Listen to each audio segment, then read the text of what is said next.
Welcome, everybody, to another episode of my podcast, the American Folk Magic Podcast. And I'm really, really super excited. I'm fanboying out right now because we have Robert Phoenix, who is the author of the Powwow Grimoire, on our show. This is technically like my third season, and this is only like the third episode. So I'm really excited to have you on the show, and I appreciate you. All right. Awesome. I'm glad to finally talk to you face to face. Yeah, maybe there's something to that. Third season, third episode, Power of Yeah, Three. yeah. Uh, you know, I have in some of my books that I've published, I've referenced or talked about or did like paragraph descriptions about like powwow from the Pennsylvania Dutch, which is that's your practice, that's your spiritual. And I really want to get into it. I really want to ask you a lot of questions. Um, I'm also really interested in you as a person because you can't separate the magic from the individual, and you can't separate the practice from the culture or the group of people that practiced it. So, just for anybody who has never seen any of our videos before, my name is Philip Ryan Deal, and I have been practicing a variety of spiritual practices. When I was 15, the Holy Spirit, the Holy Ghost hit me, and I decided I wanted to get baptized as a Christian. So that my first real spiritual inclination was when I was 14, turning 15, where I wanted to be. That was the beginning of my spiritual journey. Um, that journey took me all over the place into yoga, and also into indigenous spirituality and African spirituality and Puerto Rican. The kind of spirituality I practice is based in African and African American spirituality and magic. And Rob, and I can call you Rob. You like to call you Yeah. Rob? Oh, yeah. Please. Rob. Um, and Rob comes from the powwowing tradition of the Pennsylvania Dutch, and so I don't know very much about it, and and it's also something people know about, but a lot of American folk magic traditions kind of get brushed under the rug because most people who are interested in spirituality or even magic or religious magical practices, religio magical practices, usually end up in Wicca and witchcraft, and maybe some people end up in the magical grimoires like Solomonic magic and all of that stuff, but they don't necessarily know about some of these really, really deep, rich cultural folk magic practices with a lineage, because that's really the difference to me. These practices are handed down generationally in lineages within cultures. And so that's why I'm so excited to talk about this with you, because you practice a real tradition of magic that goes back, back, back, back, back all the way to the Germans that migrated to America from Germany.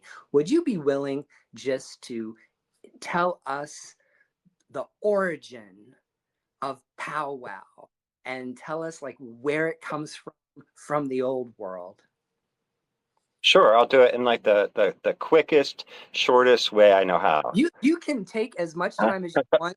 I got nothing to do and all night to do it, and this is a podcast, and we can talk as long as we want to. You don't have to worry about shortening things up.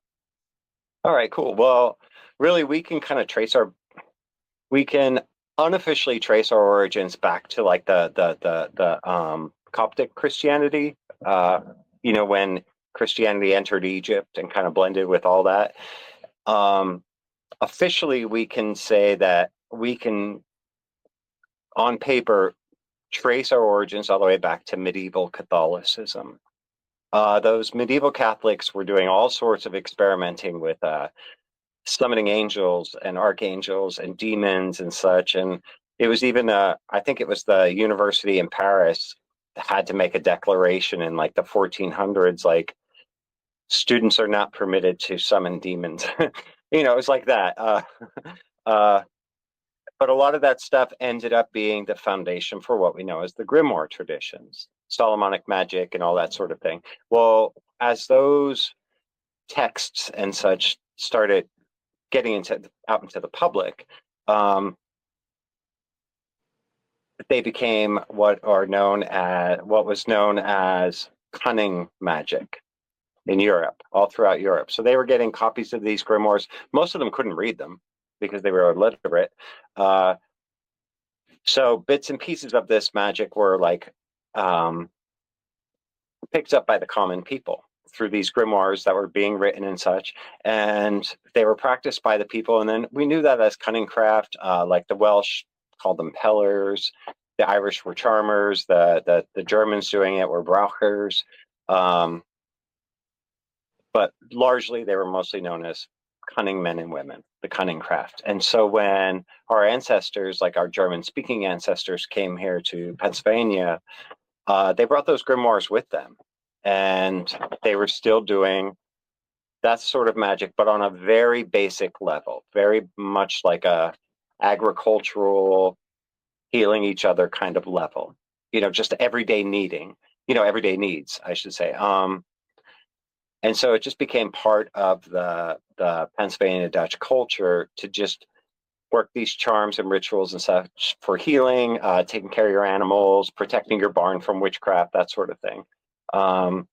And it wasn't until 1819, 1820 that John George Homan wrote The Long Lost Friend. There were various publishings of it by various names, like The Long Hidden Friend and such with. And that was the very first, not only was it the very first powwow specific book written, it was the very first grimoire ever written here in the United States. And it became hugely popular, and more copies of that sold than the Bible. Every household had a copy of it. And they were using it as, their first aid, basically.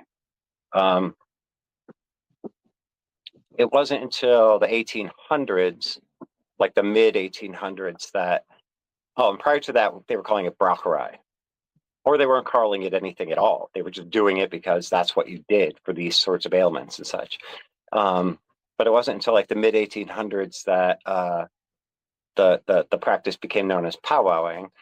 The overrunning theory is that there was a man named Peter Saylor who was seeing clients in his home and doing healing and such for him.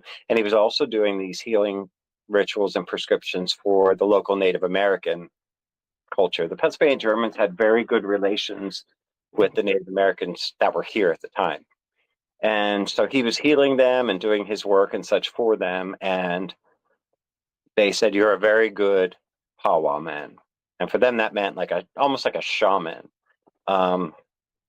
And so that powwow became mistranslated as powwow, and that just kind of became the American word for braucherei. And the Pennsylvania Germans were very much frowned on by the English that were here. They were forced to stop speaking German and speak English. So, of course, they did everything they could to speak English, and they started using the English word for braucherei, which was powwow then. And so that's why that's why it's called that. But it survived. I mean, it survived, all the way up until the 20s. It kind of went underground because somebody was murdered for their powwowing. But it still survived. And even into modern times, people are still powwowing for other people. And it's kind of localized. It's kind of localized within the Pennsylvania Dutch culture, mostly eastern, southeastern, and south central Pennsylvania. That sort of like bottom corner of Pennsylvania. That's kind of where it's still going strong. People have still heard of it. You can talk about it in public and people know what it is. Or they've heard of it, or they've been powwowed, that sort of thing. So it's just a folk healing practice.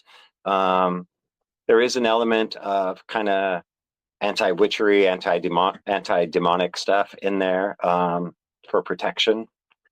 But it translates well into modern times. And there we go. Hopefully that made sense. That makes a lot of sense. We're going to come back to it because you said a lot of things, and I got to process everything you said. Yeah.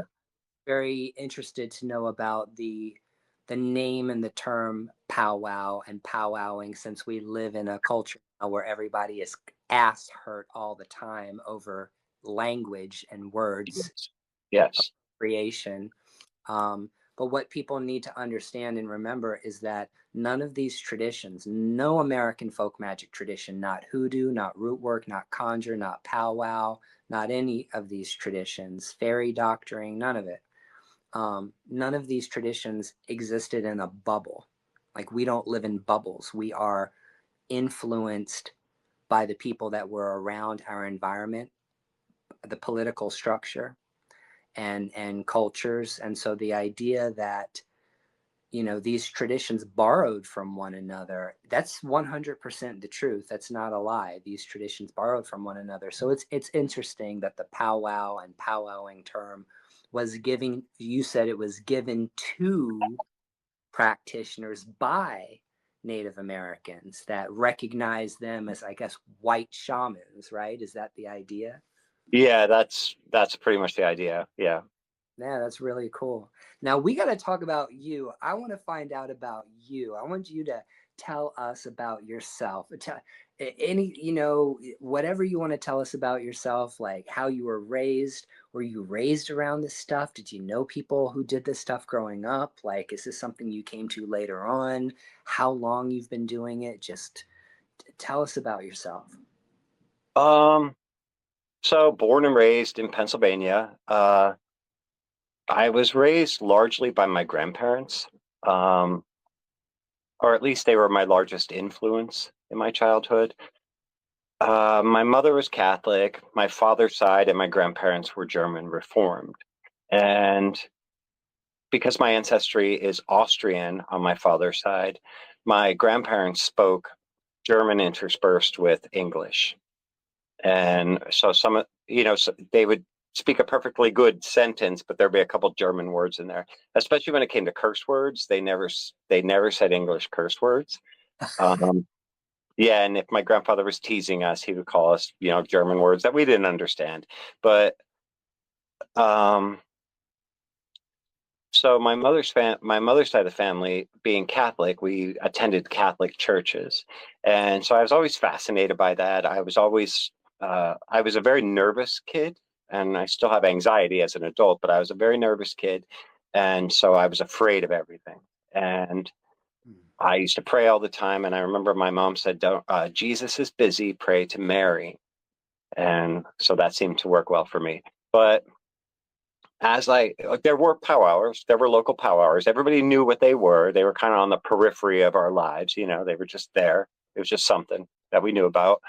But I didn't know a whole lot about them other than they were there and they just did these miraculous things. And I mean, I was a kid in the 70s and early 80s. So by the later 80s, we had this freak ice storm in the town I grew up in, and it was in Northumberland County, Pennsylvania. We had this freak ice storm in May, and the streets and everything were covered with ice. And back in the 80s, they didn't clear stuff like they do now.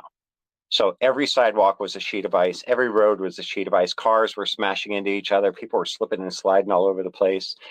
And I was at the bank with my mom, and there was a guy in the bank. I don't remember the whole thing because this is 40 years ago, but he said, "Yeah, that's that powwow up in Catawissa that caused this storm." And I thought, I want to do that. So I just became fascinated by it. And it wasn't until, I mean, there was nothing available. Growing up in like White Trashville, Pennsylvania, I didn't have a car. I didn't have money. You know what I mean? There was no mall or anything like that. And, so I didn't have access to books. Our public library didn't have anything. There was nothing about powwowing, nothing. And it wasn't until the early 90s that I was able to like get out in the world and start going to bookstores and such. And all I could find was books about witchcraft. And I don't know, like the universe has always been at work in my life. And it's really cool because I was having a yard sale. I was selling some of my things to make some money because I needed money. And this car pulls up. This woman gets out of the car. And as soon as I saw her, I knew she was a witch. And she came over and she started looking at all the stuff that I was selling that could be interesting to a witch. And so I was basically like, "Are you a witch?" And she's like, "I am." She said, "But I'm also a powwow and I'm part of this group and we learn powwow and witchcraft." I'm like, "Oh my God, this was the early 90s." I'm like, "Sign me up. I want to be a part of that." So I was. And that's where I learned witchcraft. First of all, it was a traditional witchcraft. I don't know if you want me to say. I could say. I Uh, want you to say whatever you want. so it was a group called the Black Forest Clan. It was run by Silver Ravenwolf. She was Oh, local to me.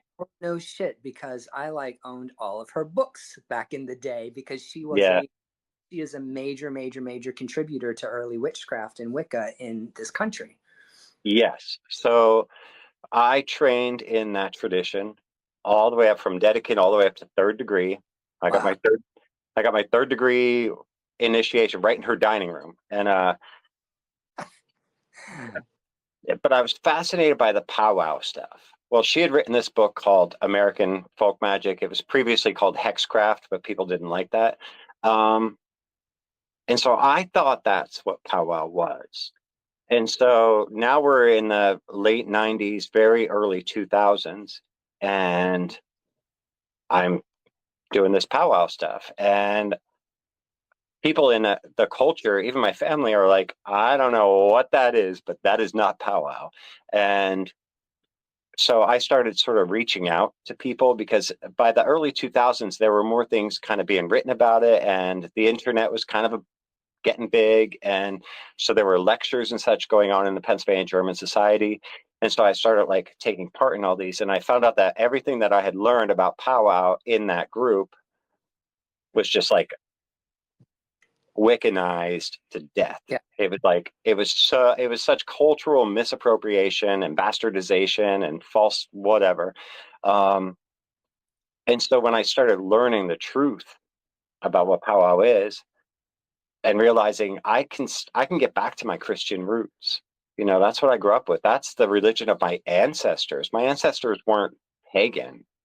Um, they were Christian, and that was very much a part of why they came, from the country they came from. They came from Austria to Pennsylvania to escape Catholic oppression. They wanted to be German reformed. They knew this was a place where they could do that in Pennsylvania.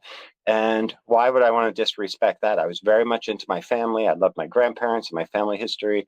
And I wanted my powwow to be true to that. So I was banished from the Black Forest clan. Um, I'm sorry, I'm not laughing at you, but I'm laughing. People, okay, all right. and Oh, I, fuck uh, you, Silver Ravenwood. Fuck you.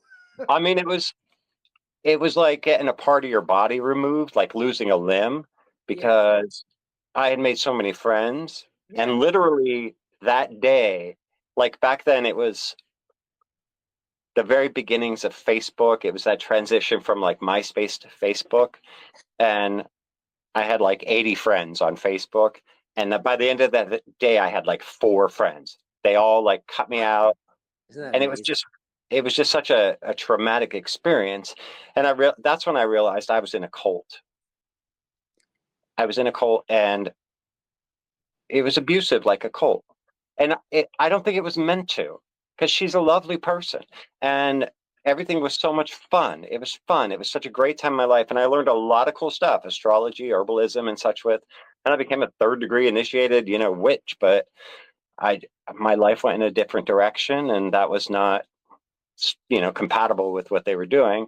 Um, so I just threw myself out there. I thought, you know what, if I can't share the truth with the Black Forest people, I'm going to over, I'm going to be louder than her voice. And I did anything and everything I could to put myself out there and put the truth of it out there, because it's worth preserving as it as it really is. So that's been like the main goal of my work, is to keep that proper information out there, overshadow the nonsense, because that was all nonsense. And just keep that's part of my culture, that's part of my people. Anyway, I get riled up about it, but Well, you know what? I'd like to. I'm gonna thank you. I want to Mhm. thank. I missed that part. Have you talked about that in your YouTube videos? Because I didn't get that one. I didn't see that No, video. I mean maybe a little bit, but You you don't got me talk. going.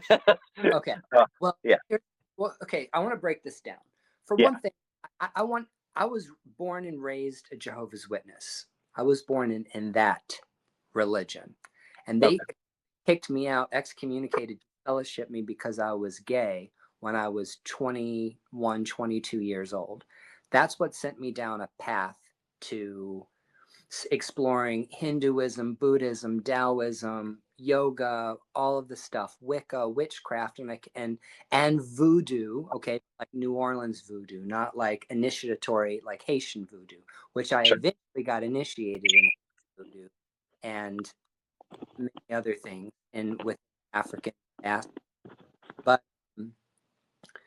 I know what it's like and how traumatizing it is to lose your community, your spiritual community, because when that gets taken away from you, ripped away from you, you feel like you're like sitting in a boat, like in the ocean, like just wandering, like alone. It's a horrible feeling to be shunned, horrible feeling to be abandoned by people that literally tell you they're there for you to be spiritual and grow spiritually and be the best version of yourself. And these people are supposed to support you on your spiritual path, yet as soon as you turn around and say something that is not politically correct to them, they're going to banish you and throw you out into the wilderness. And I'm just trying to understand, what was it specifically that triggered these people that made them not want you around? Like what was the axe? What was the line between, Um, because I did, this is so funny that you say that. I did buy American Folk Magic. I have her book, and I bought that because it's not in print anymore. They don't right. print, but I found a copy and I wanted it because I also bought the Llewellyn's book, American Folk Magic. I wanted to buy American Folk Magic books. But I need everybody to understand something, and I'm going to go off on my little tangents too. You can't learn how to practice these practices on TikTok. Really learn how to practice these things like just watching YouTube videos. Yeah, and you can't really learn these things by reading books because there's so much misinformation and appropriated information. And then once again, there's this there's people who were Wiccans and pagans. They left Christianity, they left the Catholic Church, they left their churches, they became witches. They became Scott Cunningham Wiccans, people that like bought books on Wicca and decided, I'm a Wiccan now, I'm a witch, I'm going to initiate myself and call myself a witch. And they do all of these Wiccan practices. And then there's an ancestral urge. There's some kind of like urge that comes up inside that makes you want to get a richer, deeper connection with your ancestors. And when you get to that point, that's when you start realizing, wow, my ancestors didn't practice anything that looks like Wicca. That was not part of their worldview. That was not them. That they were Christians and they practiced practices within the context of the Christian cosmology, not something else. And we all know that Wicca is a made-up religion by Gerald Gardner that became popular in the 1950s, 60s, 70s, and then all witch cults that spawned off of that, and then Scott Cunningham brought Wicca to the masses. And so what you got to be careful is there's a lot of people that publish books about traditional practices that are writing it from like a neo-pagan, neo-Wiccan or witchcraft perspective, and they're not plugged into the source. They're not plugged into the real source of where these practices actually come from. And you got to be careful. And if you find a spiritual person who's willing to teach you how to do these things, you got to be even double careful that the person that you're going to work with is not a fraud. and it's very important to know people's where they come from. Like, where do you get your magic? Where did you learn that? How did you come to this? Whenever you find a spiritual teacher, try to verify that the person who you're studying this stuff under is someone that knows what the fuck they're doing, and they didn't show up 6 months ago on TikTok deciding that they are a master witch or a master powwow doctor. Right. Anyway, getting back to that, please, what is the hammer that fell that really like cinched it for you and your group? Uh, in 2009, um, we were at the annual camping gathering of the Black Forest Clan, and there's 500 of us there. And she had called me up in front of everybody and said, Rob is now the powwow guide in our clan. He knows more about powwow than anybody here. If you have questions, you go to him. And so that was a total surprise to me, but I was like, okay, great. This is great. So I was like, okay, here's how Silver teaches it. Here's the historical version. Um, and that's what I was doing. That's the approach I took. Here's what Silver teaches. Here's how it really was. Um, so this is what powwow really is. If you want to be culturally true, historically true, religiously true, here's what it is. And here's how she changed it to be her version. Well, that she approached me once. I was at her house and she said, if you become Christian, I will never speak to you again. And I said, well, I can't help where God's leading me, and she was true to her word. I received a text message that I was done. I was, persona non grata. I was banished. Um, that was it. That's all it took. Wow. And it So was, it what was was your rough. where did you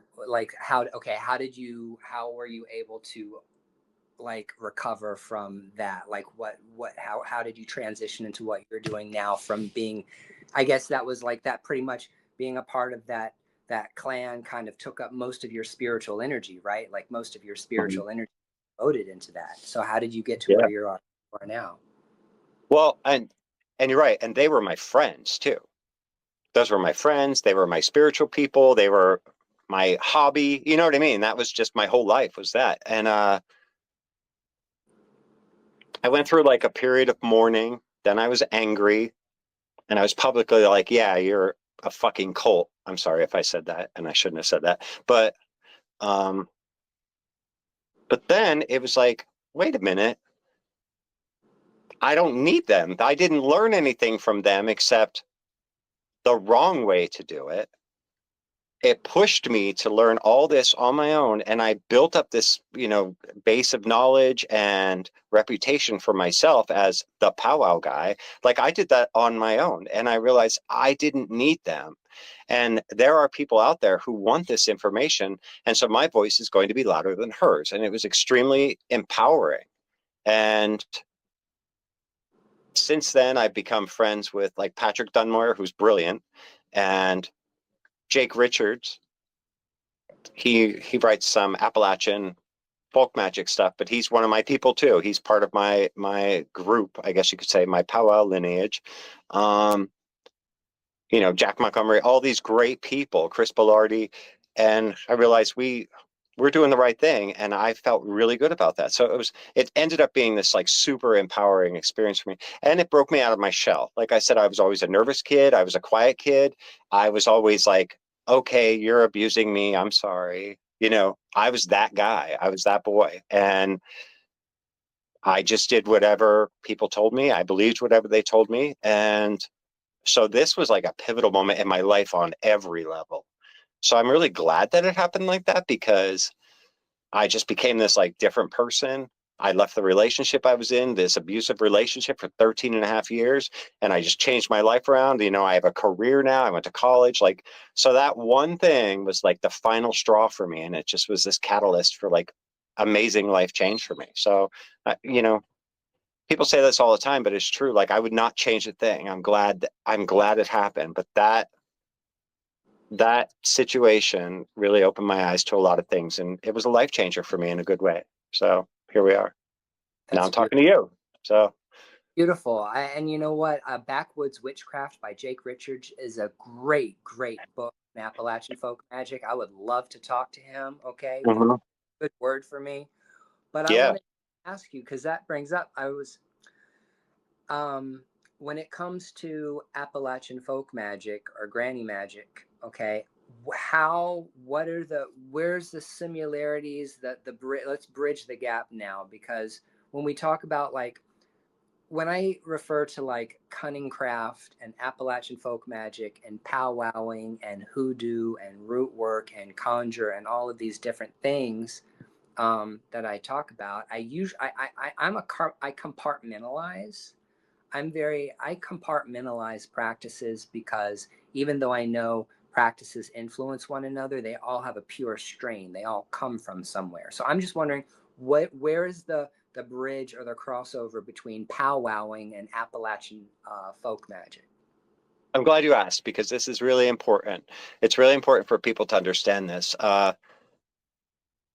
All of those things you mentioned, our roots are all the same. We all come from medieval Catholicism and slash cunning craft. So you're in New England, and there are more cunning, like the actual English cunning men and women settled in New England states.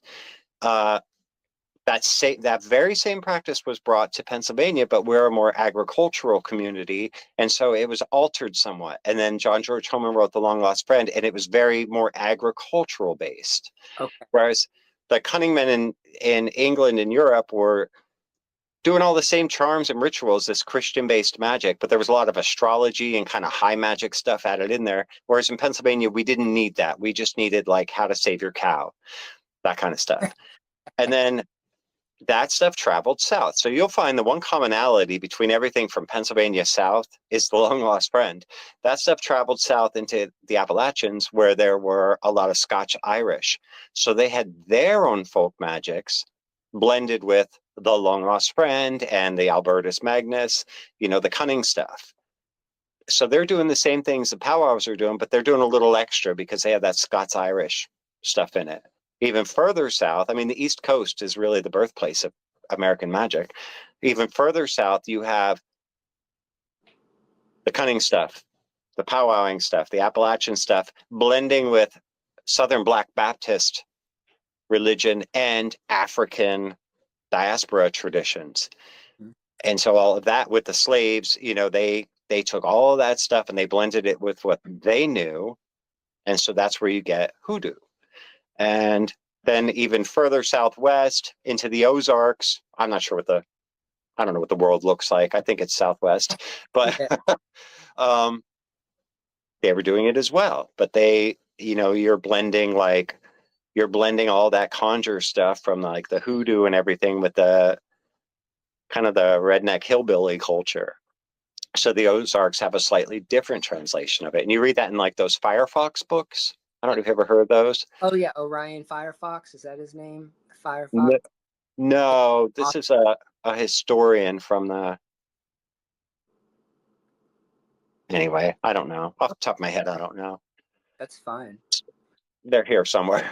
But yeah, it's just historical books about folk culture in the Ozarks. But Okay. one of the books focuses on them using the long lost friend and powwowing stuff. So all of us on like the east coast of the United States, it's slightly into the south and a little bit west, Ozarks, I guess. We all have the same ancestry. It's just our culture, it's the people that colored it. And so that's why it seems so different. But really, the commonality is like the long lost friend, the Albertus Magnus, Egyptian secrets. I, There you mhm. go. There you go. So, how much do you know about the Chesapeake Bay colonies and the England and the any cunning folk that were down in Norfolk, Chesapeake, Virginia Beach, North Carolina, all of that area? Is that all cunning folk? Because that was English colonies. I'm pretty sure that there was a lot of cunning magic. Yes, there was. You're right. And That was a again, that blend. like like Baltimore is a good example. Baltimore in Maryland. I lived there for a few months because I went to take some free classes at Johns Hopkins. Um, and so while I was there, I met there were a lot of hoodooers. And oddly enough, in Baltimore, there were a lot of white hoodoo people, which I thought was odd. Um, Well, that's a whole conversation that we could have. yes, it is. So I'll just leave it at I thought that was odd, but they were doing it was they were primarily Irish. And so they were doing Irish stuff with Pennsylvania Dutch stuff and with like Southern Louisiana stuff. I don't know. It was very strange, but again, we're all doing the kind of the same stuff, but it's just colored and changed by the nationality, I guess, of the people that were doing it. So, like Yeah. In Pennsylvania, you know, my family's Austrian. We're German speaking, so we're Pennsylvania German. Um, and so our stuff is very much in tune with we were doing in Pennsylvania. But there was even like Brauerei, which is the German word for powwow, Brauerei, like in the North Carolina, South Carolina area. And that's very different than what we're doing here because it had a lot more 1960s sort of new age influence to it. I don't know. Okay. It's very just different. But well, I think we all have the same basic foundation, but it's just colored by our nationality. I guess Yeah. that's the way to say it. Colored by our ancestors and where they came Yeah. from geographically. So, like, the thing is like, basically, please correct me if I'm wrong. That's why I have you here. The conversation that I want to have. Because guess what? I don't get to talk to people who are into this stuff. So I get really excited about it. What I try to tell people is that the foundation of this stuff is built on a Christian culture. Yes. We're going to get into that in a second. But then it's also based on ancestors. And I'm really, really, really huge on ancestor work. I believe everyone should do ancestor work to find out where their people came from, to trace their ancestral lineages in order to explore the spirituality and the practices of their ancestors. The best way to make sure that you don't culturally appropriate is work with your own ancestral magic. Work with the magic that's passed down through your blood, in your bloodline. I don't Yeah. practice anything that is not ancestral to me, that I do not have a direct blood connection to, in my spiritual practices. And it's so much more rewarding to practice spirituality, that you know that you have like this line, this energetic connection that passes down through generations from wherever the geographical region it came from all the way to you. So even though all of these different, that, when you're looking at all of these different practices, they might all look different, but that's based on the geographical region in which these Europeans came from in Europe. And it also is based on the environment they found themselves in when they got to America, when they got to the Western Hemisphere. So, magicians and people that practice the cunning work, they their practices adapted to their environments. What you needed in South Carolina, North Carolina, Southern Virginia, Maryland might not have been the same shit you needed in Pennsylvania, not the same stuff you needed in New England and Massachusetts and in New Hampshire and in Connecticut. So even though these practices might look different initially, when you really delve into them, you'll see that there's a common thread that goes back. But once again, the foundation of this stuff is based on people that were Christian, not pagans. And that's a very, Right. very important definition to make about all of this stuff. Do you want to talk about that? Do you want to share your thoughts about paganism, Wicca Yeah. versus magic and stuff? Yeah, I really do. um, Or this is where I get in trouble, but get in trouble. yeah, get in trouble. Okay, so yes, Christian based. And So just to put that part to rest is there's no evidence. Like really we struggle to find any recorded history from from like of magic. You know what I mean? Prior to medieval Catholicism, between like ancient Egypt and medieval Catholicism, it's really tough. It's tough. A lot of what you read about the Bible and such is very suspect. You just don't know. And it was a long time ago. Um, However, that being said, there's nothing to indicate there was like an Isle of Avalon and high priestesses with a stone circle and stuff. Like The Mist of Avalon is a fantastic book, but it should not be the foundation of your spirituality. Um, so that being said,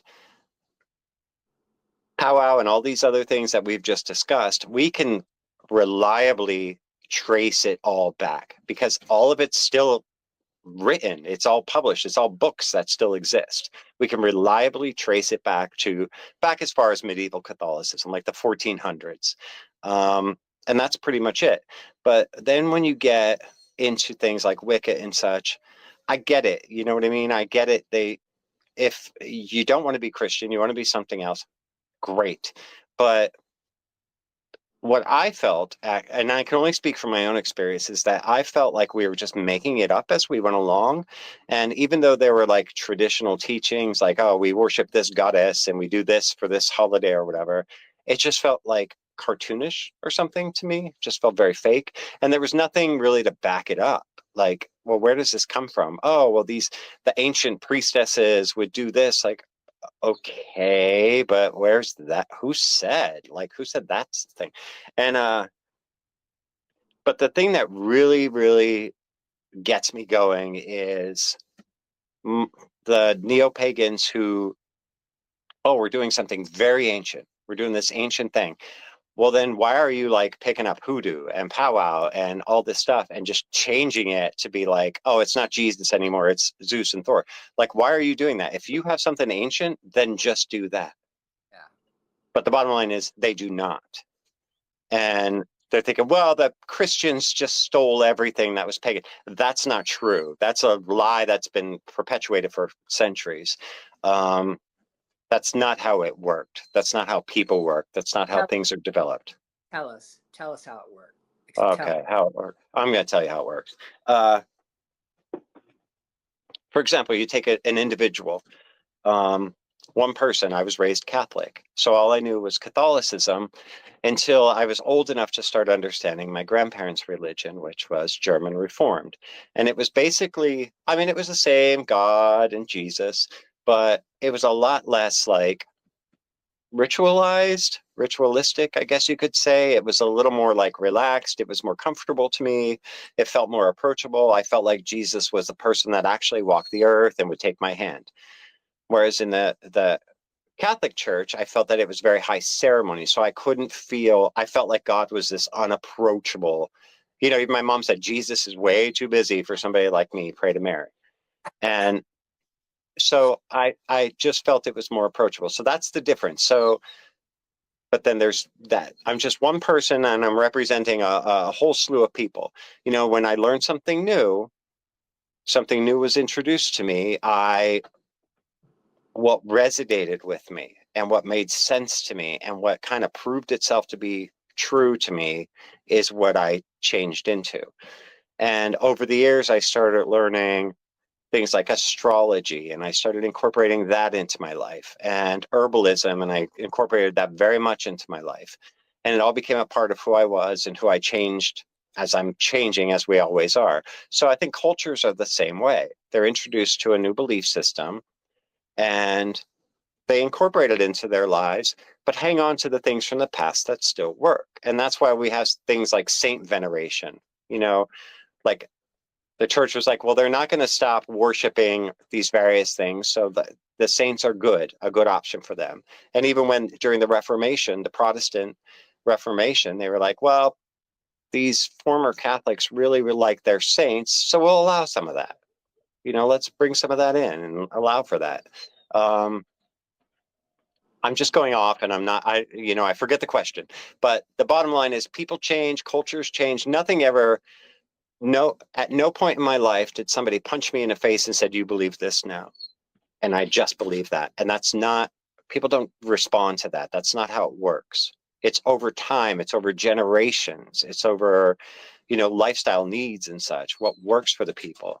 Um, and so you have something called folk Christianity, which is really, I think, way more powerful than churchianity, I guess you could say. While that has a place, it does, but in modern times it's so watered down and whatever. But I think folk Christianity is where traditions like powwow and hoodoo and all that thrive, because they serve us people that are down here. They serve us on a level that we need, and it works for us. It helps our lives. We live our lives like normal people, but we just happen to know these charms and prescriptions and spells and everything else through the grace of God that help us. And so with modern paganism, I see people based on false history, like, the church, bad. And yeah, everybody's done bad things. I mean, the church has a pretty shitty history, but it doesn't mean that the church did exactly what we think the church did, and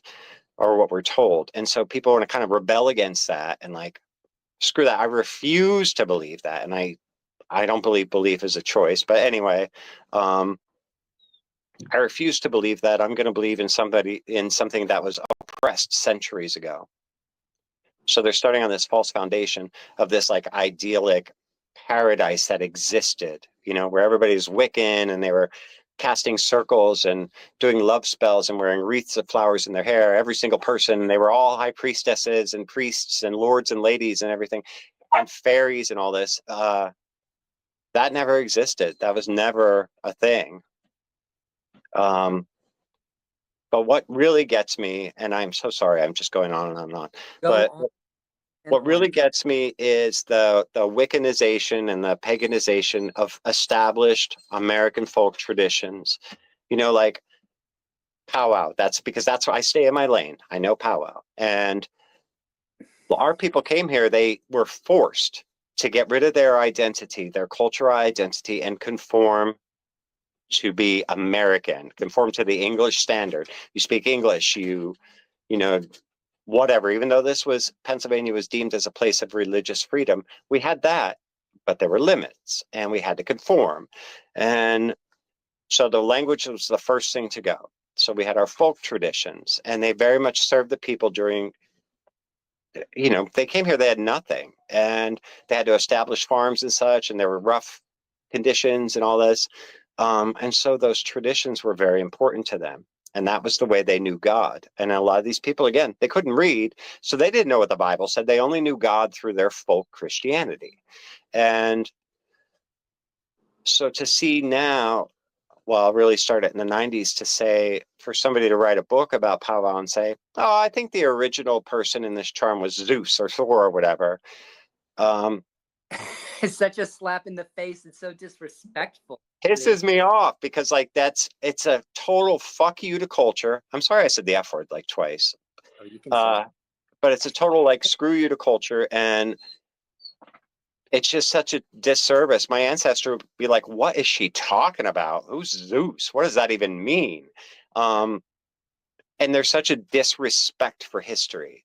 And I don't care what anybody does, but don't say that you're doing the original thing and say like, oh yeah, Rob Phoenix is doing like the Christian version of Braucherei. We're doing the pagan version. No, you're doing the made up shit, and I'm doing the actual tradition.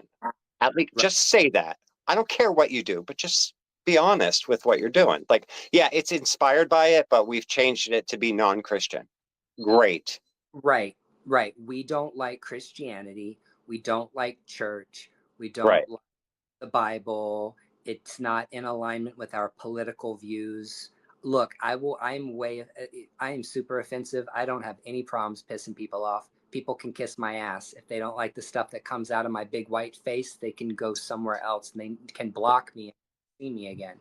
But the thing is that yeah, it's a big thing. It's a trend, and it's basically taking a culture and taking an ancestral heritage and taking an established tradition and now going in and trying to destroy it, or not destroy it, but appropriate it and then bend it and twist it to your own mythology, your own personal likes and your own dislikes. And I mean, in all of human history, as human history has rolled and rolled and rolled on down the river, people change and evolve over time.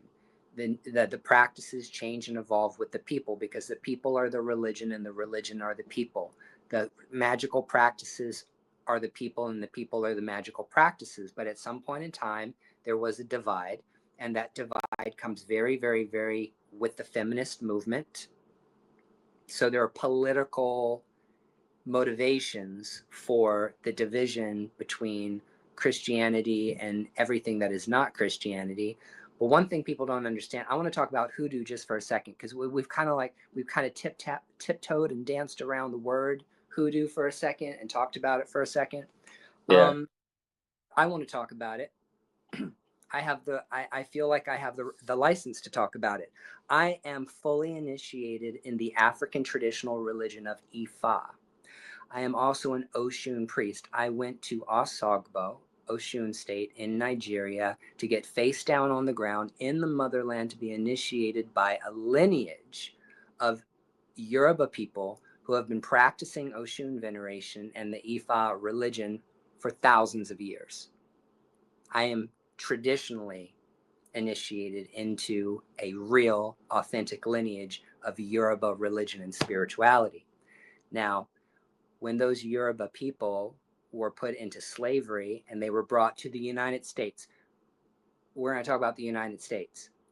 When those Yoruba people were brought to the United States, especially in the Carolinas and in the South and in the eastern parts of the United States, the part that was not colonized by the French, because that's where you get all the voodoo and the New Orleans voodoo and all of that. I'm talking about like root working practices and conjure practices within the American South for Black Americans.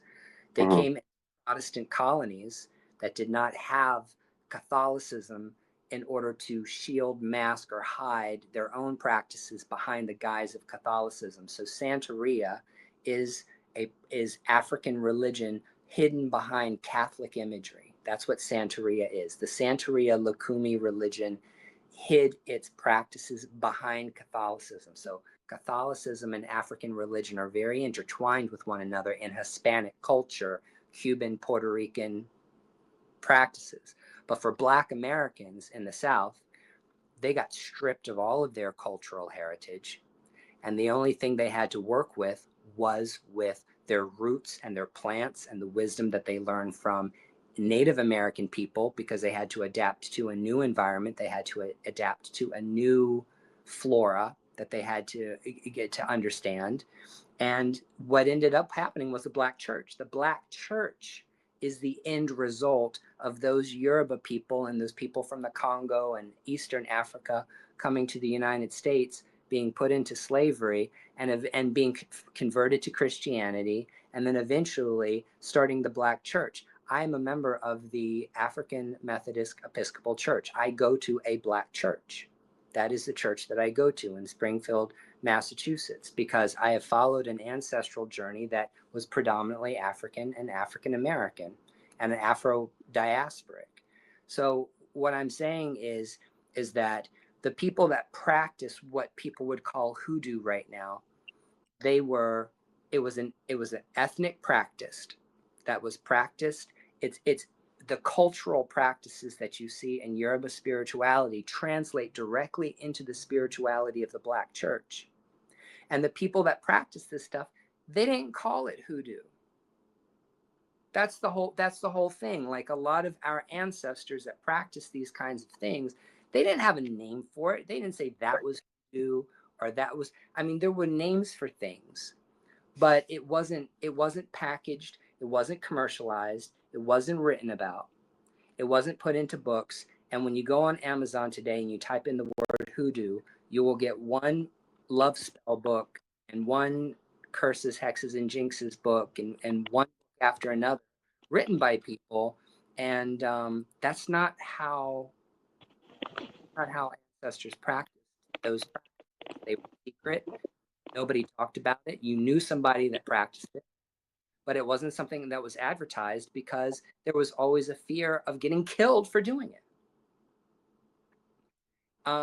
Because you might have been considered a witch, or somebody might have thought you were a witch, or that you had cursed or hexed somebody or jinxed somebody, and you caused a famine, or you caused somebody's crop to die, or you caused, someone's animals to get sick. There's always fuckery around all of these practices.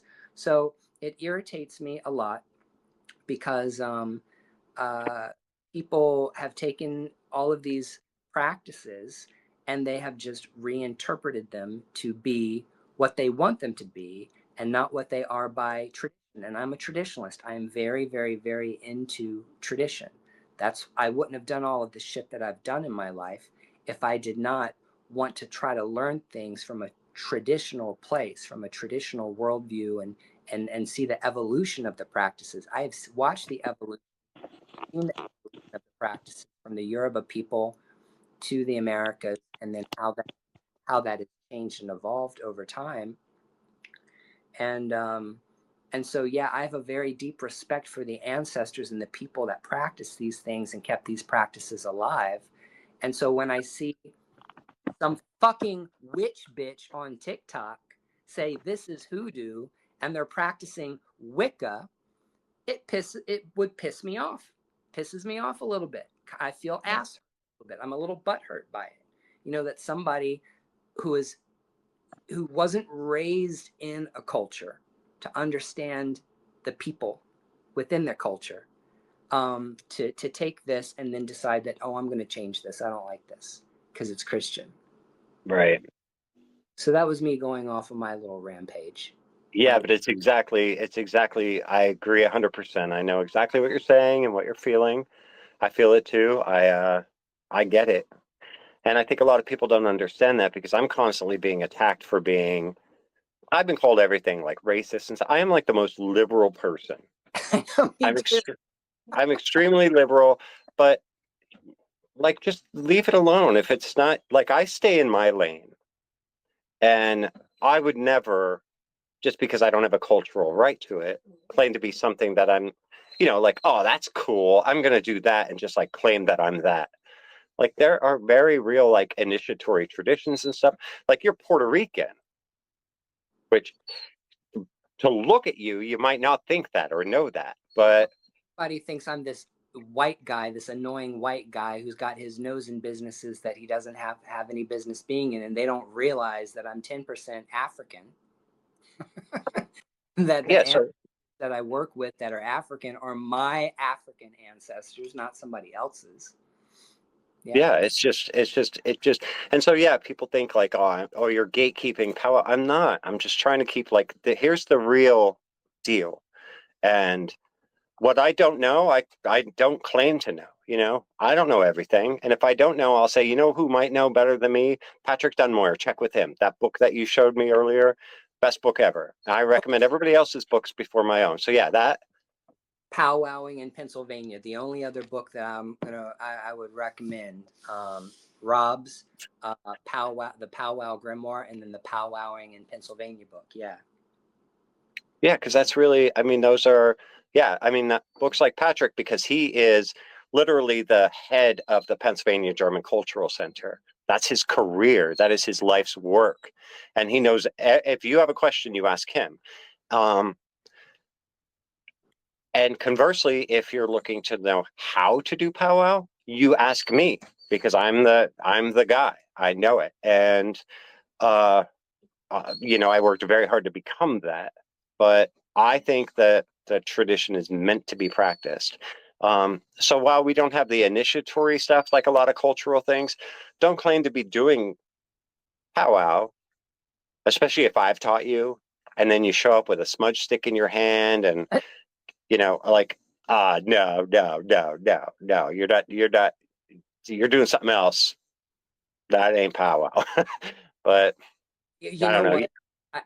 I want to throw this out there because I do want to be clear. Even though I've mentioned and I've said some things about hoodoo, I don't tell anybody that I practice hoodoo. I don't, because I don't consider what I do hoodoo. I call what I do American folk magic. I call I do American folk magic because what I do is a really big blend of like cunning craft, root work. I mean, hoodoo is in there because ancestrally I carry it. I carry those practitioners' blood in me because, but I don't. But I never grew up in a household that practiced real hoodoo. However, most of my friends are Black women that practice real hoodoo. I still would never say that I practice hoodoo. What I practice is American folk magic, which is a combination of different folk magic practices that come from my ancestors. But I want to talk about the Christian element. I want to talk about you, and I want to talk about your Christianity or your faith in Jesus Christ, or like where you know, you said you were raised Catholic and then you got into German Reformed. Was that after your whole Wicca stint, or like where's your Christian journey playing itself out in this story? Yeah, for sure. Give me 1 second. I have to let my dog out of the room. Absolutely.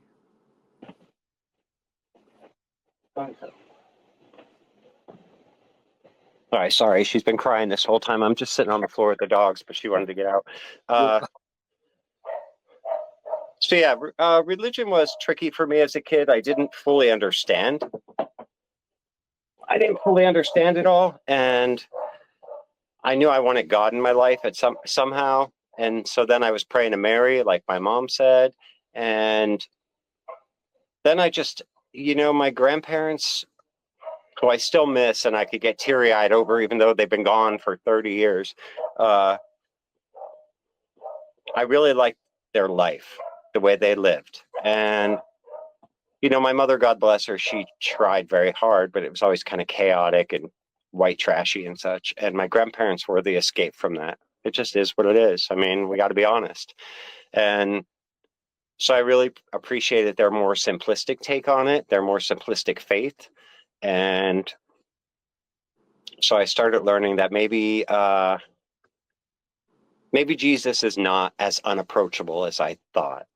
But then by the time I by the time I was sort of like, but they were getting into the very late 80s, early 90s, and I was starting to, I was a late teens, almost 20 years old. I was starting to like get myself into trouble and make poor decisions for myself. I was sent away to Job Corps by my mom, and there I started learning about spiritual things. And by that, it was like seances and all this sort of thing. And so when I left there, I still really wanted to know more about magic and such. And like, that's when I met like the witch people. And, they taught me that everything I knew was a lie, that Christianity was based on a lie, that Mary was really the goddess, and that Jesus never existed. And I really believed it. I just thought, wow, I knew nothing. I was taught lies all my childhood. And I really just believed all of it. I was just very impressionable. I was very vulnerable, very nervous, and I had no self esteem or self empowerment. And so I really believed what I was being taught. And they gave me a form of self empowerment and self esteem that caused me to be like this dick. Like I was just like, well, I'm a third-degree witch, so screw you. Your church is a joke. And I kind of went there. And really the changing point for me, number one, was the powwow stuff. I'm like, why is everybody saying this is like not true? And I always likened it to like late payments on your credit score. When I left BFC, it was like it was following me everywhere. Every time I tried to talk to somebody, they were like, "Oh, you're with Silver Raven Wolf? Yeah, never mind. We have nothing to say to you." And there was one night. This was in like maybe 2005. I don't even know what year it was. It was the early 2000s, and I was asleep, and I heard a voice that said, "Get up, read your Bible." oh, there's a spirit, there's an Yeah. ancestor coming through for you. And I literally did not even have a Bible. And so it was like within a few days, I was at a motel for some reason and I stole the Bible out of the drawer. And it I was was just, gonna say, did you steal the Bible out of a hotel I drawer? did, I did, I did. And it was just the New Testament. And so I read it and I thought, because even growing up Catholic, like I had not read the Bible. Yeah, I yeah. knew very little, you know, but I read it and it just like changed everything for me. It opened my eyes. It made me realize, oh my God, I've been lied to. I still don't know what the truth is, but I know now what the lie was. And yeah, I just really like threw myself into it. And so I had stopped talking to Black Forest around 2003. So it was back in like, and then in 2008 comes around and I'm in touch with Silver again. And she's like, come, you're the powwow guide in BFC. But at that time, I was like full on Jesus. You know what I mean? He was like, he was at work in my life. He was starting to change things and maneuver me into positions and such. And so when I started saying, okay, well, here's how Silver teaches it. I was trying to be respectful, and here's how it really was. And then, I got banished from there and realized I developed my own self empowerment and blah, blah, blah. So, yeah, I've just really kind of held on to that. Now, I've tried different churches over the years. Um, like I was going to what is famously known as the Red Church in Pennsylvania. It was a Pennsylvania German church. It was German Reformed. Um, it's called the Red Church. And Chris Bellardi, who wrote a powwow book like 20 some years ago, his book is called The Red Church, named after this church. And the pastor, her name is Wanda, she was actually studying powwow. And all the people that were there were older Pennsylvania Dutch folks. So they all were aware of powwow. They knew of it. They had it in their families, whatever. And it was a wonderful church. It was a wonderful experience, but it was also a little bit too modern. It was more about like feeling good and such. And like that has a place, but it didn't have like I was the Sunday school teacher for the adults in that church, the Bible study teacher. And so I was like, let's tear apart this like letter from Paul to Timothy. Like, let's tear it apart. What was he saying? Why was he saying it? Where was he? And the people in the class were like, we never had to learn this, and even the pastor said I was really afraid of that because you just know a lot more than they're ready for it. They're just not ready for it. And they probably never will be, and that's okay. But eventually I became disillusioned with that and I just stopped going. Um, and I'm fine. I mean, I'm good. I absolutely believe in Jesus. I absolutely believe in God and the Holy Spirit I have seen at work in my life. The Holy Spirit is kind of a nebulous concept that it's very hard to define. And I think that the point is we shouldn't even try to define it. It just is what it is. And I express my faith in Christ through my powwowing. That is my ministry, I guess you could say. It's not to convert people, it's to help people when they need help, and it's to pass on the tradition. And there we are. Okay, so I want to clarify. So you don't attend a church. You're not a member of a church anymore. Like your Christianity, your Christian path is solely based on your own experience of Christ, your own experience with the Holy Spirit, your own experience of God, and your practice is self-contained, like within your Christian folk magic practice. Absolutely. That's absolutely right. Okay, all right. Um, that so the thing is, I'll just put something out there about like why I go to church, since Mhm. we're about church and all of that. um so Jehovah's Witnesses are a cult. They are a cult. They have their own version of the Bible, which is totally not accurate. Every single biblical scholar on the planet will tell you that the New World Translation of the Bible is a bastardized version of the Bible, and a lot of it is wrong. And unfortunately, um, that is true. uh, if you grow up a Jehovah's Witness, they teach you that being a witness is the only true religion. There's no other religion that is true. That no Christian denomination. So anybody who is not a Jehovah's Witness is part of Satan's world and system of things, and everyone is deceived by the devil.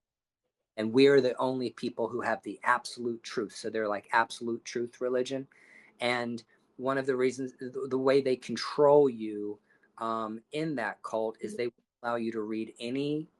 They'll let you read other translations of the Bible to supplement the New World Translation. So you can own a King James Bible, you can own a New Revised Standard or an NIV, but their Bible is the Bible that is the official Bible of the church. You're supposed to read the official literature that comes from the Watchtower Society, and anything that's spiritual that exists outside of that is a no-no. You don't read it.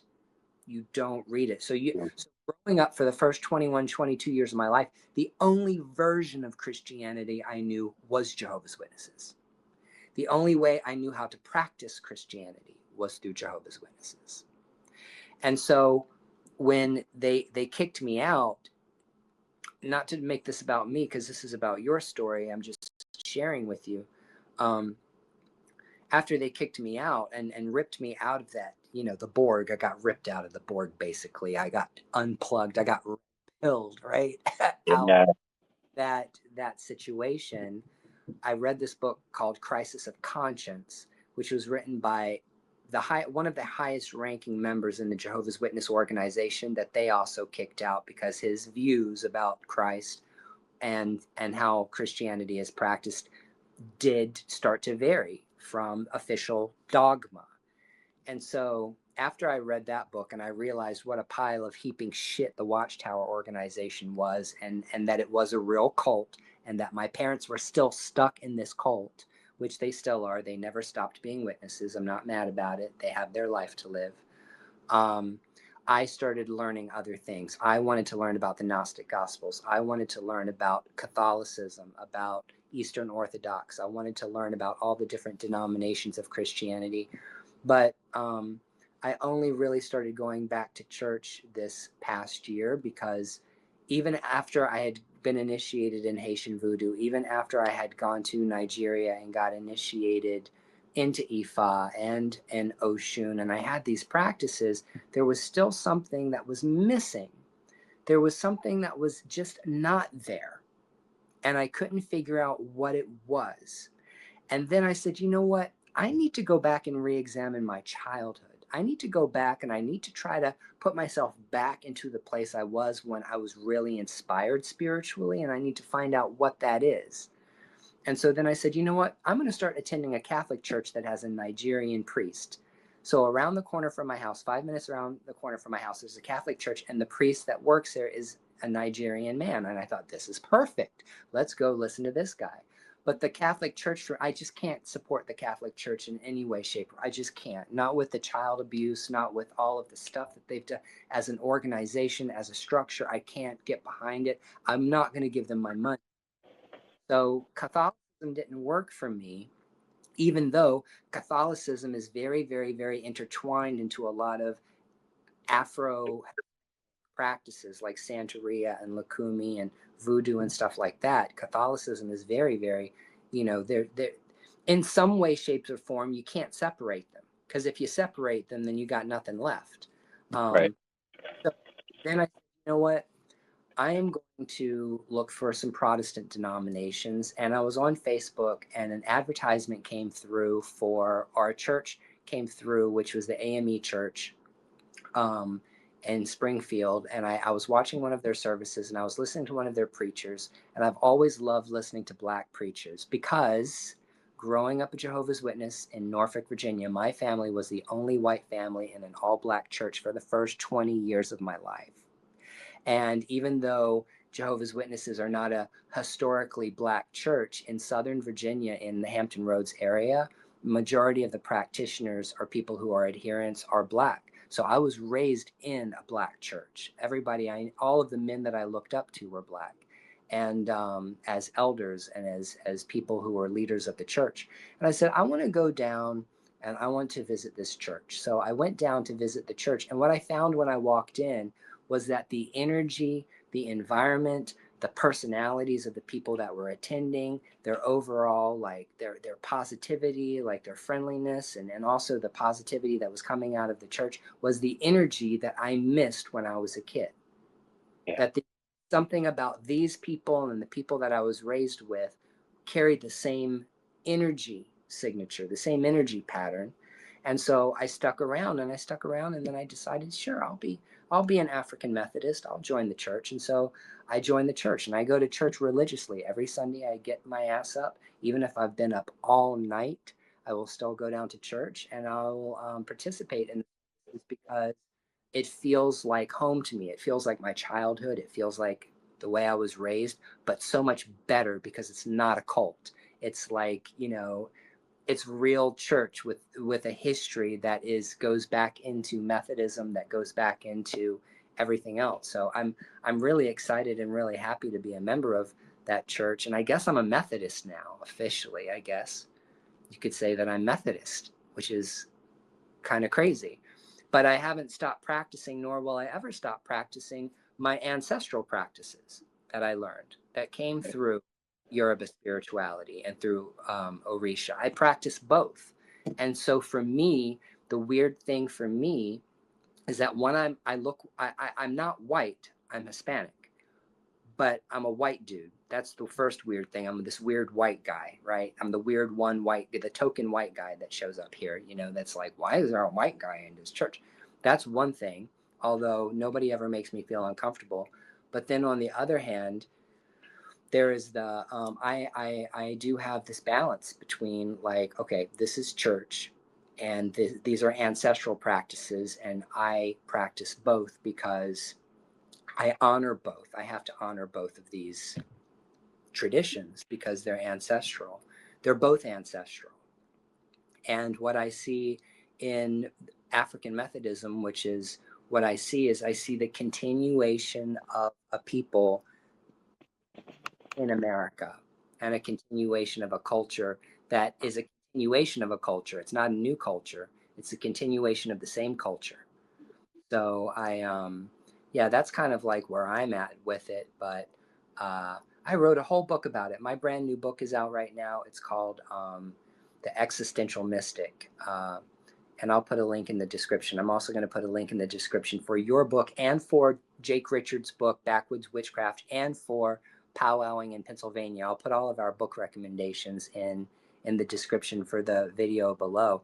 But it's just interesting because I I don't necessarily share all of the same views that maybe you do and everybody else in my church does, but there is something about Sure. being in the environment of the Christian church for me that feels deeply ancestral and deeply, deeply connected to like the way I was raised. And that's why I go.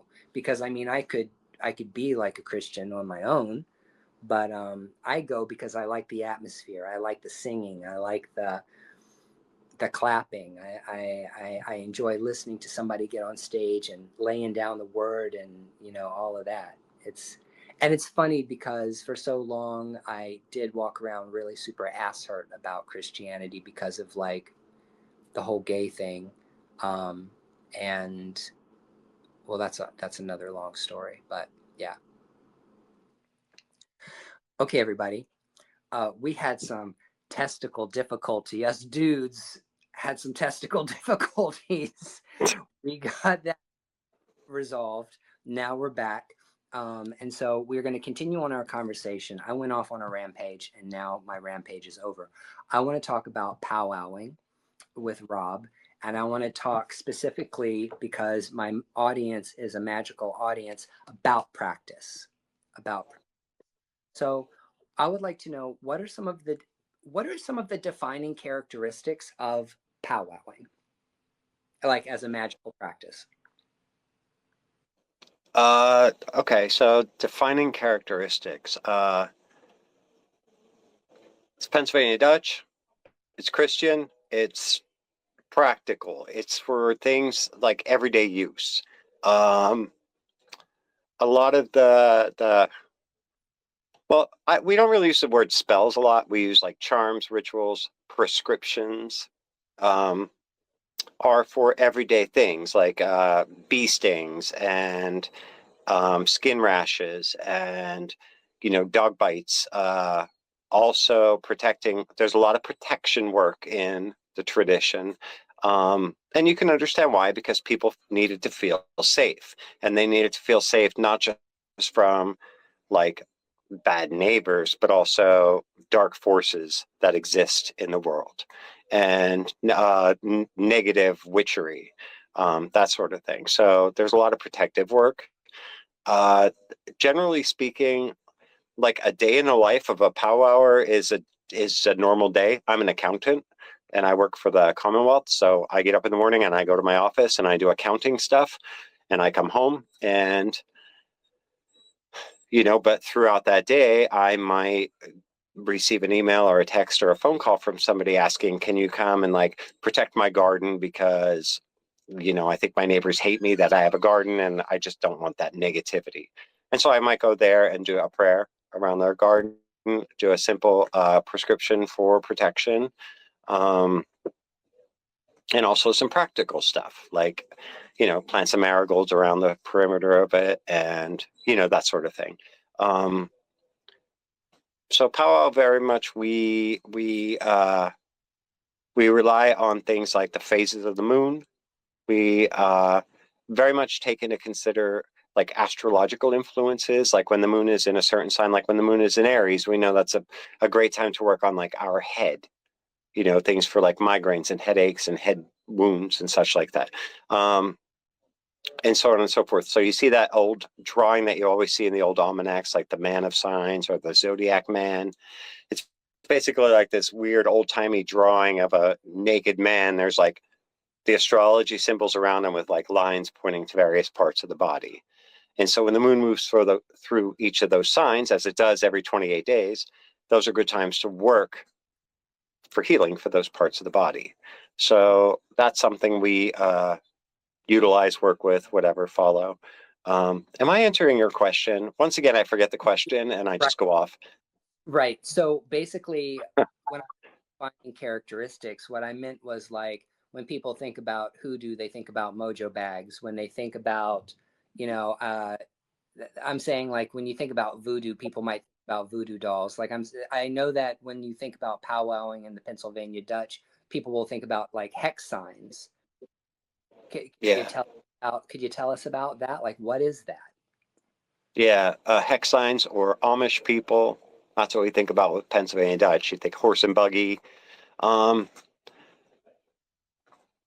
Well, that's very much the culture, though. Our culture is defined by the Pennsylvania Dutch culture is very much defined by our Christian faith, our artistic ability, and also a lot of like the holidays that we celebrate here in America. A lot of them have their roots in Pennsylvania Dutch culture, like Easter and such. So, uh, but when people think about powwow, first of all, people like think, oh, you've stolen a Native American word, and like that's a whole other discussion. The answer is no, we didn't. Uh, but that's a whole other discussion that I'm not going to get into. But yeah, powwowing, people think of hex signs, they think of old timey stuff. It has sort of an old timey energy to it. Um, they think Amish, uh, and like all of those things are kind of correct. I mean, it is sort of an old timey tradition. It's very much ingrained in the Pennsylvania Dutch culture, and the Amish people are like the face of Pennsylvania Dutch culture, but that's not the entirety of it. um, which is the most well known. Hmm. And, in Pennsylvania Dutch country, you see a lot of the Amish and the barns with the hex signs and such on it. I mean, it's just part of our culture. It's part of our And the hex signs, like aesthetic. they're warding. They're like basically big talisman that you put on your body, right? Is that what that is? Well, the hex signs originally were just simple, like hearts, stars, maybe a flower painted on the barns, just for nice, as they say, just for nice. It wasn't until the early 1900s that tourism started through Pennsylvania. People wanted to see, what are these Amish? We never heard of this before. What are Mennonites? We don't know what this means. Who are these people that are living like in the 1600s? So tourism started in our culture. Well, they said, what are these symbols on the barn? And so these artists were like, yeah, that's magic. And here, I'm going to paint some and you can buy them from me. This one means love. This one means prosperity. This one means this. They historically did not mean that. So they were literally created for the tourism industry. But Uh, because they were so beautiful and so cool, and like we had very limited access to paint colors back then. I mean, I wasn't there, but we as a culture, we had very limited access to paint colors. So they were basically just primary colors and red, blue, yellow, whatever. And the artist, I think it was like Zooks or whatever, they made up these talismanic meanings for them. And they started adding all these Pennsylvania Dutch art symbolism into them. But they were entirely created for the tourist trade. And Okay, our thank you for culture, that was yeah. tradition. And we love them. And we love them. And we love the talismanic meanings. And so we use them that way today. Oh, okay. All right. So that's kind of like that's where that came from. Okay. Yeah. But initially within the culture, it wasn't specifically like drawing a sigil, drawing a seal. That was Right. something that was associated with it later on. Correct. Yeah. They were entirely created as you know them as hex signs now, entirely created for the tourist trade. And we just liked them, so we kept them. And yeah, so a powwower might draw a hex sign, might not. Um, my drawing is rubbish, so I'm not going to draw you a hex sign. But but I love them, and I have tons of them around my house and my property and such for their talismanic properties. So would it be cultural appropriation for someone who wanted to have a hex sign in their home to have one? I don't think so, only because they were created for tourists. They were Okay. created specifically for people to take home. Just like, yeah. So I Okay. don't see Nobody any has reason. if they want one. Yeah, I'm you can have one. It's if totally cool. if you get on Etsy, there's probably a million people out there drawing and selling hex signs. Hmm. Yeah. So what about like talismanic stuff? Like, do you make arms? Do you make jewelry, or do you make any kind of like? I'm interested in materia. I'm interested in what do you physically make within the powwowing tradition. The Probably the main thing we would make is what's called a Himmelsbrief. Um, it translates as a letter from heaven, and it's basically a letter that says, um, it's like for how can I explain it? They're letters written that say like God is the Father, Jesus is the Son, and in the name of the Holy Trinity, this home is protected against witchcraft, disease, storms, bad weather, blight, that sort of thing. It's just this letter that's written in the form of a prayer. And they can be tucked away in your wallet and carried. They can be as simple as something handwritten on a slip of paper, or they can be beautiful works of art, which I have a couple of those in my house. Um, they're basically just like these religious holy letters that a lot of times they'll have like beautiful artwork of angels and flowers and such around them, even hex signs. And they are believed to bestow a blessing on the person who carries them or owns them. So your local powwow would more than likely do that for you, make you a Himmelsbrief or a letter of protection, as we call them. That letter of protection, can that so are they also made for other purposes like attracting love or money? More like holy blessings. Like we're not really a tradition that does uh, things to attract the love of your life. You know what I mean? That's not really like if somebody comes to me with that, and people have, I would usually refer them to like maybe a witch that I know. You know what I mean? Right. Somebody that would be better versed in that. Yeah, so Uh, kind of understand because like that's why when I said characteristic of powwowing is because different traditions are known for different things, and because powwowing is a lesser known system of magic and folk practice, that's why I was wondering these differences. So like there's a lot of protection work. It sounds like there's a lot of protection work, a lot of blessing work that goes yeah, on in their practice, and yeah, a lot of prayers, like a lot of Christian a Christian motif. Do you want to say that? Like a lot of yeah. being incorporated into it. Well, okay. So primarily, it is a tradition of healing. Okay. Healing in the everyday needs. Your kid scrapes his knee. There's a prescription for that. And by prescription, I mean a spoken word and a gesture, a charm, a spell, for lack of a better word. And that's a word we don't use. But it's primarily a system of healing, secondarily, a system of protection. And then there is something called the Hexenmeister. The Hexenmeister is a powwow who is a healer, but also trained in witchcraft. And I myself consider myself to be a Hexenmeister. A Hexenmeister does not do witchcraft for the sake of doing witchcraft. They do work to fight against nefarious witchcraft. And so that's where we get into the more grimoire traditions, the more Solomonic magic. A Hexameister is a powwow by day and like a Solomonic ceremonial magician by night, where we do that work to fight against. Because a lot of times people come to us, I've been cursed, I've been verhexed. And here in Pennsylvania Dutch culture, that may very well be true. That may be true. And for the millions and millions of people out there who consider themselves to be witches, in this day and age, more so than any other point in history, that's likely to be true. Everybody knows how to throw a bitch into a jar these days. Yeah. So like they were paranoid about it in the 1600s. Well, welcome to the 2000s, where millions of people are publicly declaring themselves to be witches. Most of them are fine. Most of them are just whatever, and that's great. Yeah. You do you. But you could just Google witchcraft curses and they'll come up. So there's Yeah. people doing this shit, and they eventually find their way to me. And so that's where I break out all the stops, pull out the hardcore stuff, and that's where I'm doing the more Solomonic ceremonial stuff. And that's what a Hexenmeister is. Um, So traditionally, it might have been someone that knew powwow as a folk magic tradition, but were illiterate, owned some kind of grimoires, or had some kind of mhm. magical knowledge that was like a step above. It was kind of like a higher level of sorcery, like ceremonial magic going on there.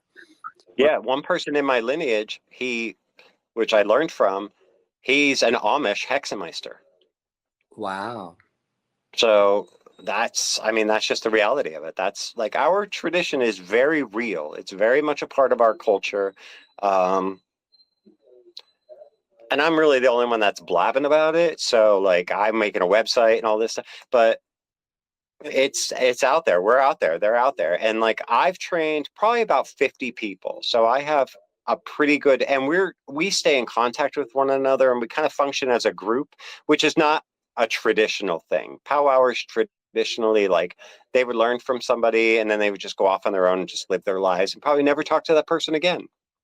And, Um, right. we're We have also to, very territorial. yeah, yeah. We're, Yeah. Keep going. we Very real.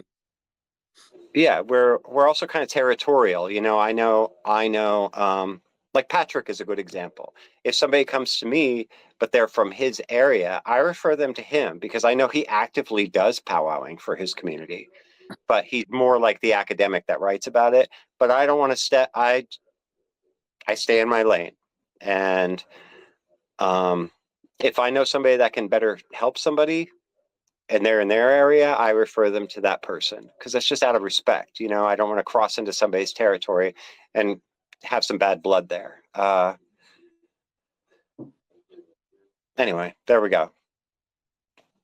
A lot of what we do in my spiritual practices are very physical, where you have to be physically present. There's spiritual baths that are made. There's the freshness of the bath that has to be preserved. There's a lot of what we do is not something necessarily. A lot of it doesn't translate over the internet or over the phone or over text messages. A lot of things that we do have to be. There's stuff, of course, there's magic that you can practice that the person is not required to be present, but how much of what you do is like requires an individual that is seeking your services to be present for? Um, well, Like, do you have people in California like emailing you, hey, can you powwow for me? Yes, and I actually have some people in California that I've trained. So that's a good example. But yes, there is powwow is also done via distance. And what's interesting about that is if somebody powwows and for whatever reason they can't come to me or I can't go to them or they live in a different country or some island somewhere that I've never heard of, um, I'll say, I will try for you. And literally I get as much as I can from that person. A picture of them would be great. And it might sound silly, but our procedure is to literally pretend they are here with us. We set the chair facing the east. We speak to them as if they're here. We do the work that we're going to do. And then we say, thank you, go. And we send them on their way, even though they're not physically here. Um, there's also a little known thing, like in Hexameister work, especially, that I'll share with you something that you'll only learn lineage wise, but there is a lot of astral work in this tradition. Um, we have a tool called the throw stick where we literally use this stick as a tool. We hang on to it and we throw ourselves out of our body. And we travel to an individual in spirit form and we do our prescriptions and our rituals over their spirit form. And that's especially if they're being oppressed in some way, like spiritual oppression, or if they're being verhexed or bound in some way, if they have a binding on them. That's how we work. So that's kind of a little known thing that I've shared here with you. But yeah, so distance work is very much a part, to make a long story even longer. It's very much a part of what we do. Hmm. Hmm. Wow, that's awesome. All of this is really, really awesome. And what was so as far as like your spirituality is concerned, like do you have like a particular like do you read your Bible daily? Do you read your Bible? Do you do like prayers, meditation? Like what is your do you have a like a personal spiritual practice? Like how do you incorporate the spiritual aspect of your Christianity or like do you do that? I don't know. I'm asking like what is your how do you take care of yourself? Absolutely. I talk to God all the time. I talk to Jesus as if he's just hanging out with me. And like when I have something to say, he's just like sitting in a chair behind me, or if I'm at work, he's standing in my cubicle with me. You know what I mean? He's just a presence in my life all the time. And what's what started out when that started, I almost felt like I was having like an imaginary friend, you know what I mean? And I was just kind of like pretending he was there. But over time, I realized that's a good way to have that relationship with Christ. And it really kind of made itself real to me when, like, if I make a poor choice, Hmm. if I speak to someone in anger, if I don't think things through, or if I do something that I know is wrong, and like he's right there, like reminding me, like, yeah, you just got off track, you know what I mean? Like, let's bring this home. And Christ is always present when I'm doing my powwowing. Um, and that's it. Like I study things on my own, like better ways to meditate, of course, and breathing exercises. And just in the past year, I've been studying like hand mudras because I have terrible arthritis in my hands. So I've been Mm. studying like different types of yoga for my hands. Um, and there's a very spiritual element to that kind of work too. But I stay in my lane. Like I don't I would never ever like be so like I would never ever say like, oh, I do hoodoo and I do this Eastern spirituality, because I don't have a right to those things, and I stay in my lane. Because powwow is enough. It really is enough for me. And for anybody that's interested in powwow, I would say it is enough. Like, don't come to me if you're just collecting titles and degrees, because that's not what powwow's for. We're not that. We're like part of the quote unquote magical community just because, but really we're our own thing. We don't need anything else. You don't need anything else, and and we're not meant to be that. We're not meant to be just one more notch on your bedpost of you know witchcraft traditions you've fucked. But I don't know. I don't know where I'm going with this, but that's my spirituality. I feel like Christ is with me all the time. Christ does not expect me to be this perfect person. Um, Plus, I have my own little quirks too. Like on Sundays, you hear the church bells ringing. So every time I hear church bells, I say the Our Father because I feel like it's not a superstition, but I feel like it's a reminder that I need to be thankful for all that God has given me. Instead of just asking God for something, let's just thank you, God, because you've given me so much. Um, and I'm reminded of that. My son, he's 14, and I'm really proud of him. Now, I taught him powwowing, but he's not really that interested in it. He's very interested in the paranormal, but he's African American. He's a wonderful, wonderful human being. And, he says the most important things in his life are family, God, and his grind, because he's into exercise and working out. But like, that's awesome. You know what I mean? And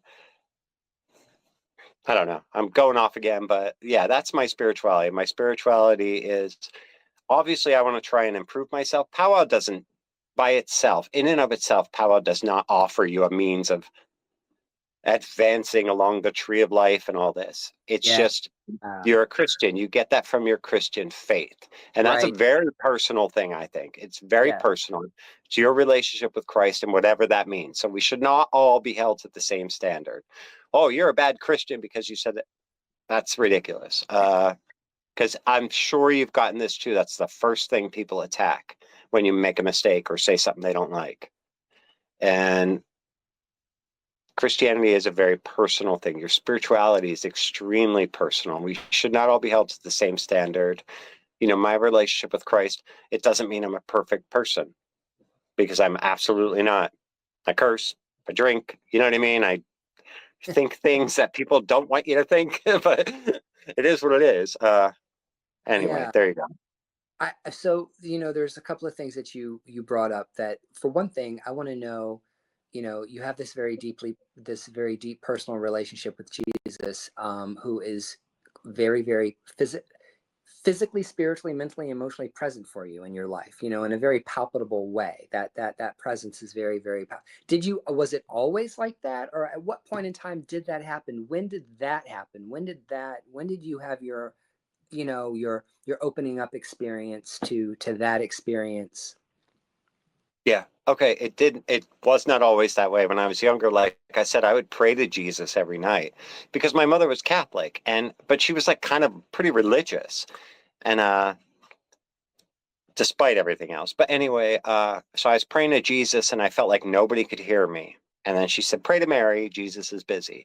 And so I felt like that was working for me, this Mary thing. And then I was told Mary was a lie, it was the goddess. And so after all that, I felt like I could never go back to Mary again. Like it was ruined Oh, for me. they ruined it for you. They ruined it for me. And so when I was cut off from them, I was cut off from that as well. And when I heard that voice, get up and read your Bible, and I started reading the New Testament. And like Matthew, I was confirmed in the Catholic Church and I took the name Matthew. That was the saint I took. And interestingly enough, Matthew is the patron saint of accountants, and I'm an accountant. Um, so I Can't make know, and I actually learned what is this book of Matthew? I didn't know, you know what I mean? And it all resonated me. And then I read the book of Mark, and that's really like reading the Gospel of Mark really changed my life and brought home the idea of who Jesus was. And he just felt so real to me. And I felt such a connection. And, I just started like looking online of images of Christ. And I found all these ancient images of Christ holding a magic wand. The Yeah. earliest depictions of him are with a wand. And so I just started praying like, Jesus, I desperately need God in my life in some way, shape, or form. I always did. Please come into my life and show me that you're real because I need something. And that's what happened. And I know people think that's psychosis or whatever, but it's very real for me. And my life just remained positive ever since then. So, that, that's beautiful. I mean, that's wonderful. That's really, really, really great. I think that's great. um I think it's I think that's wonderful. I just wanted to know, like, that was the trigger, that mechanism that set off that psychic awakening, that opening up for you in order to experience that presence. Yeah, I mean, really getting banished from that cult was the best thing that ever happened to me on every level.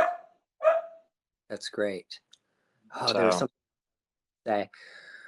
I think that what you said, the other thing that impressed on me was you said that powwow is a practice, but it is not, the purpose of it is not for spiritual elevation. That's not what that does. Powwow is a practice, but it's not in of itself going to get you to where you want to be spiritually.